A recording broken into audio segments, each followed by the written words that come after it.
Welcome to Find Your Lady Tribe. My name is Brenda. And I am Michelle.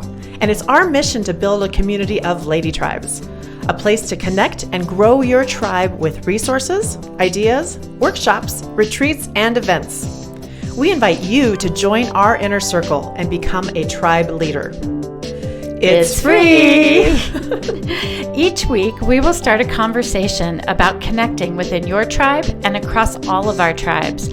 Our goal is to create 1,000 new lady tribes in 2022.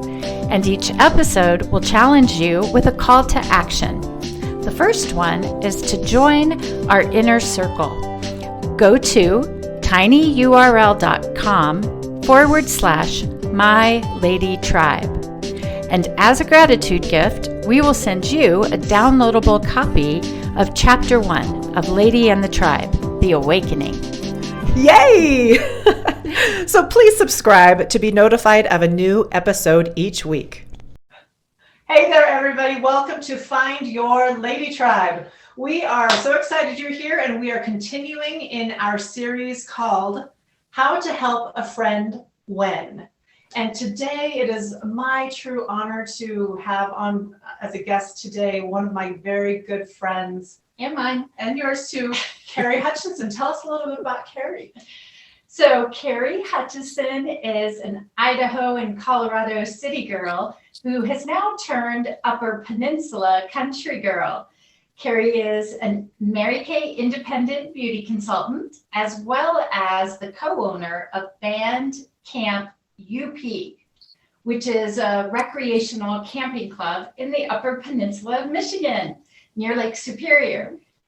Currently, she's living in a town waiting for her move out to the country, where she's got some chickens and the baby goats who are going to arrive at the end of June. And recently, she has started this new adventure and living her best life. Carrie has also experienced a long illness in 2018, about 6.5 months, and is still dealing with the after effects 4 years later. And that's what we're going to talk about today, how to help a friend when they're suffering a chronic illness or something that's kind of that's consuming their life for a while. And I just want to say a note about those goats. I saw your goats on Facebook and they are so cute. They're so cute. Oh my goodness.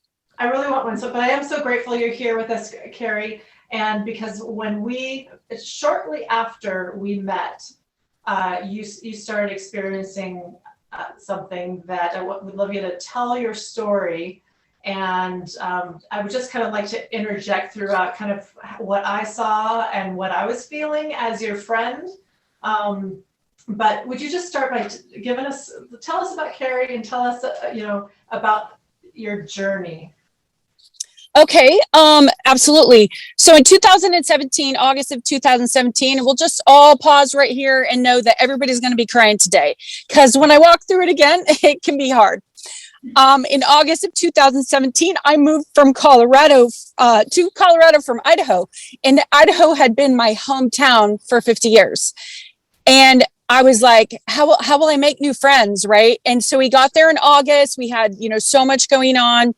I was trying to get involved in the community, and I started going to like chamber events and things because I wanted to meet new people, because I didn't know anybody. And what you'll probably discover when we get done here is I'm a total extrovert. I get all of my energy from being around all kinds of people, and living in my hometown, I had thousands of friends, and I had the same friends, right? And here I found myself in a new state, a brand new position in my career, and a brand new place, and I didn't know a single soul, not a soul. I met someone in December. Her name is Jane at a chamber event, and she invited me to the group that probably Brenda talks about, North Metro, so that I can meet new people. And that was when I met Brenda, is in December of 2017. Granted, that friendship, you can see how long it's lasted, and I cherish it so much. In February of 2018, I needed to kind of get my act together because we're living in a new place, and I I really was a little paralyzed. I didn't know a lot what to do.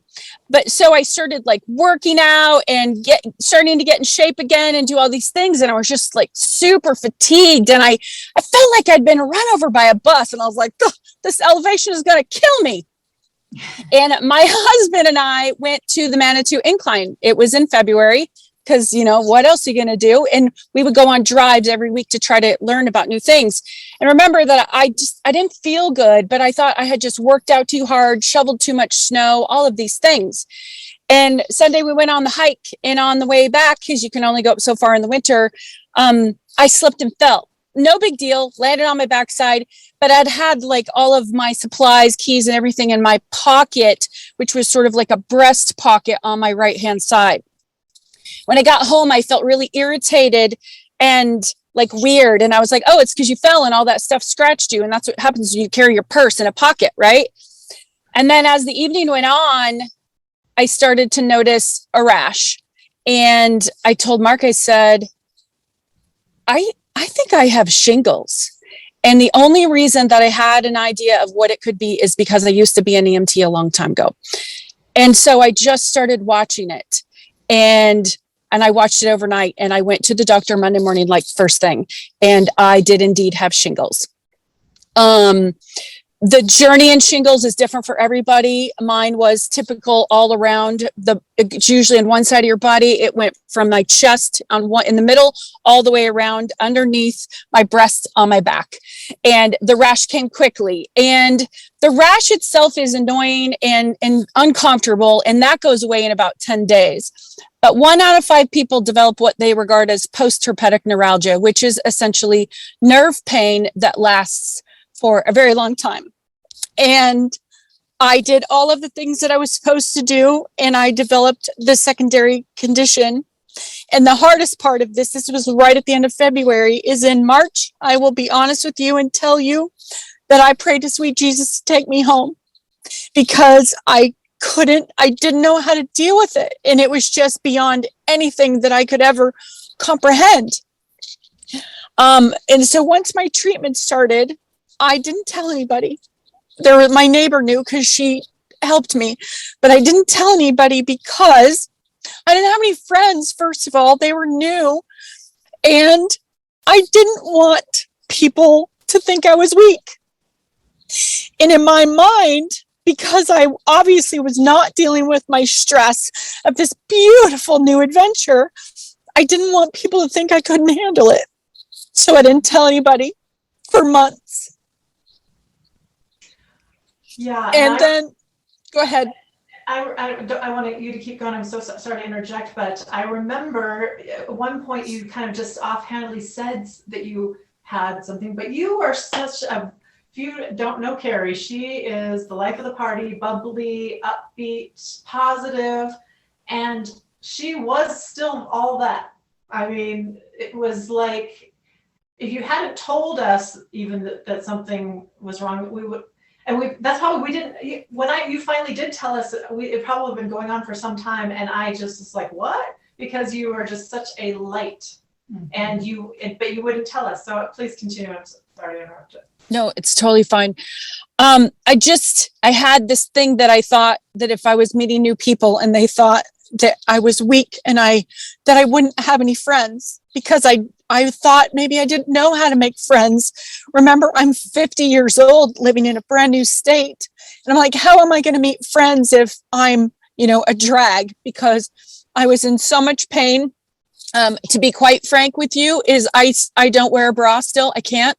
It hurts too much. There are a few things that trigger it. I still have some remnant nerve pain. And then sometimes it just feels like somebody's like squeezing one side of my body, like as tight as possible.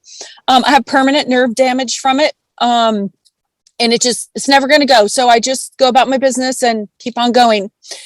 What I did notice is I started to have to tell people, because I didn't show up for things, because it took every ounce of strength and energy to even attend anything and put on that happy face so that no one would know.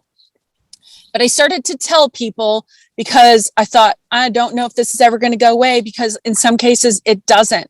And I thought, there was a day I sat down and I thought, I need to live my life. If this is how it's going to be, I still need to figure out how to live with it.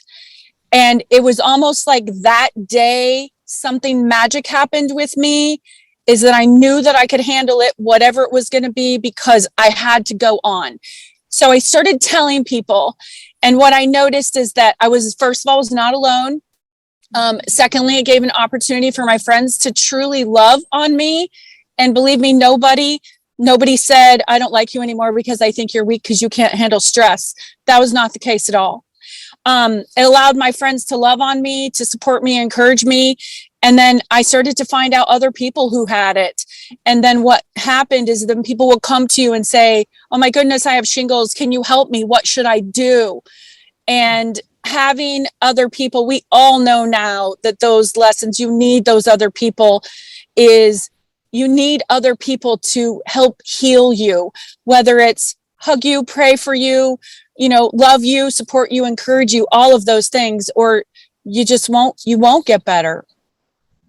Yeah. So as in the mindset of trying to be a friend for someone with a chronic illness, I mean, in maybe in your case, but in many other chronic illnesses, there are good days and there are bad days. And there's some days when we may forget you're even sick at all. And then there's a bad day. And it's, as a friend, it's hard to really get it if we haven't had this kind of, ailment ourselves.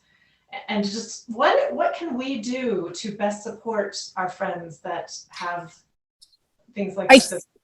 There are a million chronic illnesses out there that people are experiencing right now that you can't see. Like, people are like, oh, I had no idea. Your problem doesn't show up, right? So people are like, how can she be sick when she looks so great and she's happy? All those things. There's lots of people going through that right now. I think for me is the things that people can do is to oftentimes, and I'm guilty of it, is you don't know what to say, so you avoid them.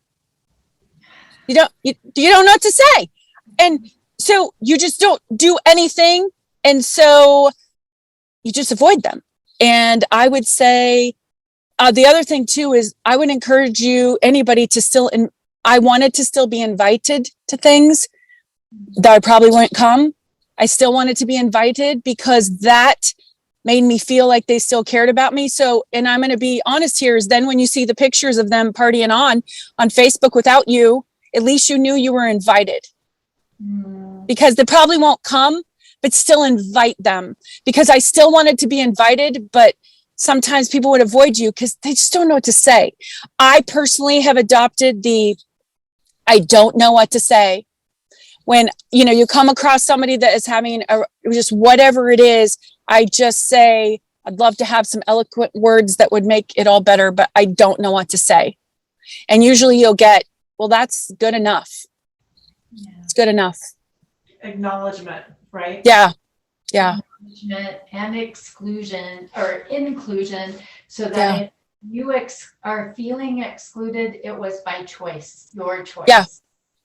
When you kind of live vicariously through them, knowing you were invited, but what you see is people avoid you and then they go about doing all of their things and you were not even invited. So it's just a weird kind of thing, even though it's like, oh, I wasn't planning on going anyway. It's just that you weren't included if you chose to be. Right. And maybe you have a tip or two for someone who is in your shoes, who's going through it, and maybe they don't feel like they should want to share. What kind of encouragement or what would you tell them? Because of the faith that I have the majority of time, and there have been some things that have happened here in my new town with some of my friends are going, because I have learned how to make good friends, even in the new town. And thank you so much for loving me. It gave me the courage to go on and make new friends. There have been some really hard things going on here. And my first thing that I tell people is, you have to tell us, you have to share, because then we can pray for you. And someone else, it's like, then I could hug you, or I could give you words of encouragement, wherever your heart lies. But for me, it's like, if you don't tell me, I don't know to pray for you. And people that are like me that were like, oh, you'd pray for me? I'm like, absolutely. That feels like a big deal. Mm-hmm. Carrie, is it easier to ask people for their prayers than it is to ask people for help on the days that you need it? You know, it's a really good question. I think as women, we're a little bit we don't like to ask for help. Again, for me in the past, it was like, well, what, you can't do stuff by yourself? But I've learned some pretty hard lessons, and I am always willing to ask for help and prayers. Sometimes, and then the other thing is you have to be willing to understand that people might not have time to help you. So if they don't have time to sit with me, like there was one person where they would just sit with me and just be, not talk to me. And that's hard to do, is when you're sitting with your friend, you want to talk to them, whereas like, can we just be still and be quiet? That's sometimes hard. And if people aren't willing to do that, the hugs, the prayers, the words of encouragement, you're going to have to learn how to take those instead. Yeah. Maybe you've already touched on a few of these things, but are there some specific things that you would say not to do if you have a friend who has an illness of some sort? What don't do?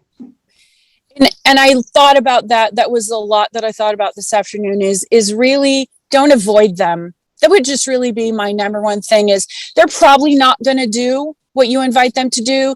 They're not going to engage like they would normally, but don't avoid them just because you don't know what to say. And I would encourage you to adopt the words, I don't know what to say, because that's what I did, just so that I could try to just be, but knowing that I just couldn't fix it. Oh, that's the biggest tip. You can't fix it. You can't fix it. And we have hearts, right? And we want to fix it. My husband, that poor man, I told him he would come home every day. How are you feeling today? And after a while, it was put on a happy face for him. And then I couldn't. And I told him, I said, you have to stop asking me. If you come home at 4:30 and I'm in bed, that's your answer. But he wanted to fix it. And sometimes you can't fix it. So don't try to fix it, because you can't. I know it's really hard, huh? Yeah, I know. That we do. I want to fix it and make things better. What kind of tips can you give for us, doers and action takers, that we want to get in there and help? What can we do to help? Is it a meal? Is it? It's probably different for other people, but how do we? You don't want to just ask what can I do, because you're going to tell me nothing, right? Yep. Yeah, or I'm probably not even going to answer.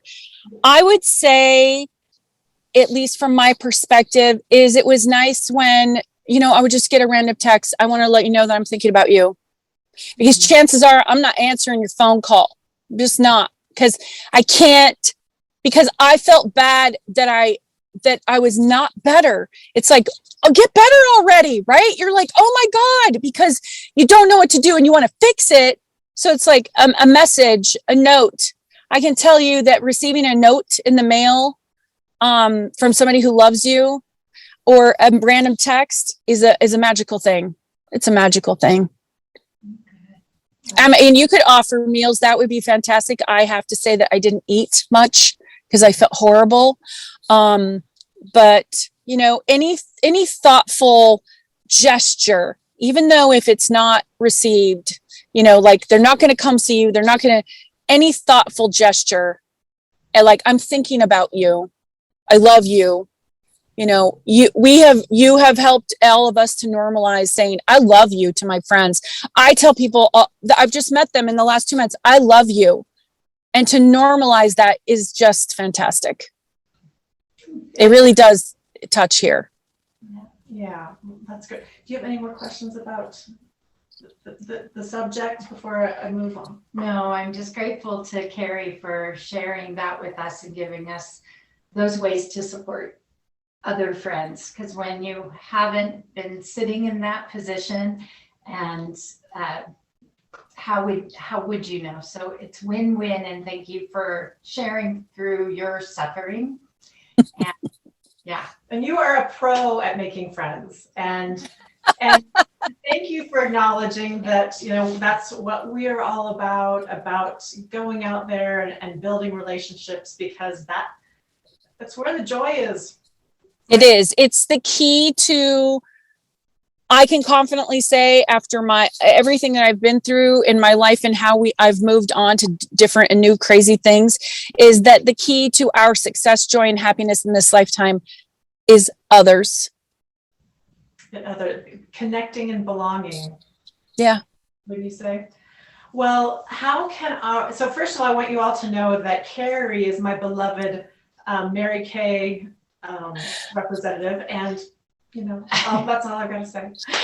She provides me with wonder. Yeah. She's the best one ever. And how, Carrie, if someone were, in the market, how would they get a hold of you just to connect with you in any way? You know what? The best bet to connect with me is you should text me, and then we can chat via Zoom or on the phone. But your best bet is to text me first. We don't have perfect service where we live. It's a little remote. And sometimes I'll get a text and not see anything else, and say, text me at 208-407-0521 and say, hey, this is so-and-so, I want to connect. And then I'll figure out a time to connect with you. Though I have a glamorous job, I don't spend a lot of time being glamorous, but it's very fun, and it's still working here, and I'm thrilled about it. And what I would love most is if you need something from Mary Kay, fabulous. But if you're experiencing something that you're struggling to handle and you don't know when it's going to end, or if you're in pain, or if your shingles comes up for you, I want you to call me or text me, and then we'll talk, because I have some tips that would be very helpful, I think, for others if they come down to that situation. And I would love to make that difference. Carrie has a service heart, for sure. She's just wants to give and be of service in every capacity that she has. She's the best expert out there on beauty and makeup and skincare that I know. And but just more so than that, just a wonderful, wholehearted person, and we're so grateful. And a good friend. And a great friend, right? So we always ask, and I think we know the answer to this a little bit, but Carrie, how do you tribe? How I tribe is I am constantly trying to meet new women. It is actually going very good, considering how slowly I felt it went in Colorado. I jumped in with both feet to meet new women, to go where the women are, to participate in women's events, and just really being my authentic self so I can find my real tribe. Just being me in my new town and not worrying about what anybody's going to think about how much I deal with my stress, whether it's well or not. I just go out and be me. And I have made so many friends here already, and just feels magical. Oh, wonderful. Well, thank you, Carrie. I love you. Come home. Yeah, come home. I am going to come visit pretty soon. And I'm sorry, you guys, I'm in the car. I had to go where I had all 4 bars. Out in the country now, guys, out in the country. So we always wrap up our show by saying, when 3 or more gather, we are tribe. Thank you so much for joining us today for Find Your Lady Tribe. Would you do us a favor and hit that like button and add a comment? It'll really help us grow. Better yet, find the share arrow and share out to your tribe. Join us again next week on YouTube or your favorite podcast service.